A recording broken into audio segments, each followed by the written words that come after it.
Qarabağ Peşə Hazırlığı Mərkəzi tərəfindən Xankəndi şəhərində Xan Dors MMC-nin bazasında təşkil olunmuş mebel ustası peşəsi üzrə hazırlıq kursu başa çatıb.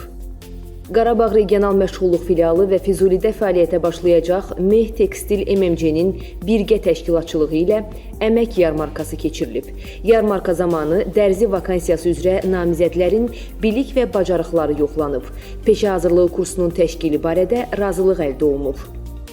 Şərqi Zəngəzur Regional Məşğulluq Filialının nümayəndələri Cəbrayıl və Zəngilan rayonlarında bir qrup işə götürənlə görüşüblər.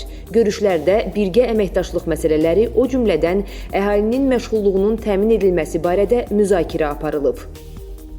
Şərqi Zəngəzur Regional Məşğulluq Filialı və Qarabağ Peşə Hazırlığı Mərkəzinin birgə təşkilatçılığı ilə Azərbaycan Respublikasının Mina Təmizləmə Agentliyinin Göygöl rayonunda yerləşən bazasında həyat fəaliyyətinin təhlükəsizliyi mühəndisliyi peşəsi üzrə hazırlıq kursuna başlanıb.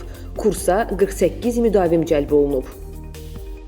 Şərqi Zəngəzur Regional Məşğulluq Filialının nümayəndələri Zəngilan, Cəbrayıl və Laçın rayonlarında bir qrup keçmiş məcburi köçkünlə görüşüblər. Görüşdə iştirak etmiş hər bir vətəndaşın məşğulluq imkanları qiymətləndirilib, onlara uyğun olan mövcud iş imkanları araşdırılıb.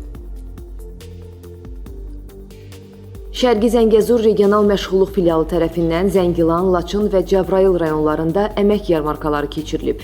Aktiv məşğulluq tədbirlərində ümumilikdə 5 işə götürən tərəfindən 70-ədək vakansiya təqdim olunub. Yarmarka iştirakçılarına vakansiyalar və iş öhdəlikləri barədə məlumat verilib, uyğun hesab olunan namizədlər işə götürənlə əlaqələndiriliblər. Şərqi Zəngəzur Regional Məşğulluq Filialı tərəfindən Cəbrayılda fəaliyyətdə olan Araz Vadisi İqtisadi Zonası Sənaye Parkı ərazisinə infotur təşkil olunub. Sənaye Parkında fəaliyyətə başlayacaq işə götürənlərlə görüş keçirilib. Görüşdə əhalinin məşğulluğunun təmin edilməsi və birgə əməkdaşlıq məsələləri müzakirə olunub.